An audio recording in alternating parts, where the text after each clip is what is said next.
of Socrates, said as early as 350 BC, he said, man, by nature, small, we as our tatay, nanay, papa, mama. Unsa man ni, ano to? Oh? Because, please take a look at this. Due to the mandatory obligation po. So take note po, no, ako po ay mga teachers ito na mga non-teaching personnel na kung hindi nababayaran ng tamang oras, may sa batas po ng GSIS, otherwise meron na po itong interest and surcharge against the account of the teachers or the... Madam Chair, with your permission, there is ongoing reconciliation, but I'll ask you, Sec. Ann Sevilla, to explain it.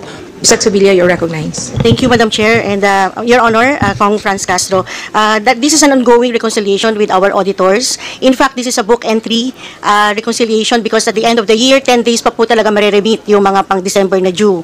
And the amount is really huge or big because of the accumulated accounts from the school, division, regions, and the central office. But as of today, Madam Chair, ay wala po tayo na natanggap sa COA na rejoinder or anything else na dapat mong gawin from our end. In fact, ongoing din po ang GSIS reconciliation natin in the national headquarters of the GSIS. Pinapupunta na po natin yung mga division offices at saka mga regional offices doon sa GSIS headquarters or main office para po makatch up natin yung mga unreconciled remittances na ito po. That will be the last question from Representative Castro. Last manifestation, and yes, I manifest for second and third round. Noted. So, Madam Chair, so kailangan natin makakuha ng listahan ito, no, ng mga teachers na affected, especially sa mga regions. Dahil lalabas na naman po dyan, may mga magre-retire na mga teacher na makikita doon sa kanilang record na ganito, hindi nakapag-remit, di ka nakapagbayad, na ang problema po ay nasa DepEd, Madam Chair, tsaka ng GSIS. So, kailangan natin makuha, no, yung report ng mga regions na yan. At sana, hindi sa teacher tatama, no, yung magiging penalty o surcharge. So, yun lang po, Madam Chair. Thank you po. Madam Chair, we will furnish the list to Congresswoman Castro. Thank you. Next to give a manifestation is Representative Rufus Rodriguez from the... Thank you, Mr. Chairman. I was the first one to come here at 8:35 for the majority. Welcome home, Secretary Sani Angara. This is your home. And to the officials, officialdom of the Department of Education and the attached agencies, and especially to the outstanding regional director of Region 10, Art Bayocot, and Superintendent Roy Gaso. Madam Chair, the Constitution, Article 2 on State Policies, Section 17, of course, the Constitution has been memorized by Secretary Angara, the entire Constitution, Section 17, states that the state shall give priority to education. So we can do no less. Madam Chair, 2,350 years ago, Aristotle, the tutor of Alexander the Great, the teacher of Plato, who in fact Plato was the student of Socrates, said as early as 350 BC, he said, man by nature desire to know.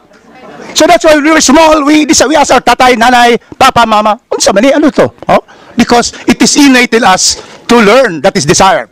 Then, in the 19th century, the French philosopher, René Descartes, in Bisaya, Descartes. René Descartes said, cogito ergo sum. I think, therefore I am.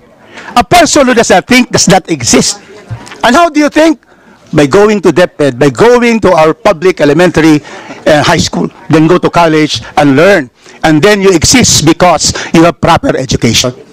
Then, I went to the University of Pretoria, capital of South Africa, Mandela University of Pretoria. Education is the engine of growth of South Africa. And we all know, Madam Chair, that education is the great equalizer of this country. And that is why, Madam Chair, my manifestation is to support Secretary Angara. There is now a fresh air, a sunny future for education, because we have a new secretary. And therefore, I would just like to, in the proper time, move that not only do we approve the NEP proposal of DBM, but to approve the DepEd OSEC wish list of 59 billion. And also the attached agencies, NBDB, I see Clink here. Clinkang, where are you? There. We need 289 million for the NBDB. Then the National Council for Children's Television. Where is Ms. Atienza? You're there. 132 million only. And then Jeremy Barnes is here. My good friend, the National Museum of the Philippines, because they're going to open a branch museum in Cagayan de Oro under my law. See? So 1.6 billion. The Philippine High School for the Arts, 22 million. Early Childhood, 22. And then National Academy for Sports, 2009. So therefore, my manifestation is we support the budget and move for that in the plenary, we increase this by the wish list. But there are just 2 points I'd like to manifest. First, we have to have a subject, restore subject of PE. It should not be part of art, culture. That's are different.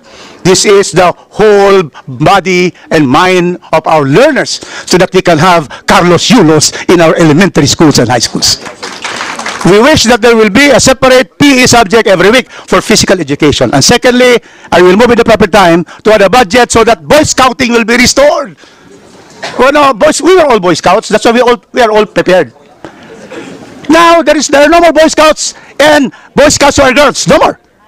Because there is no funding.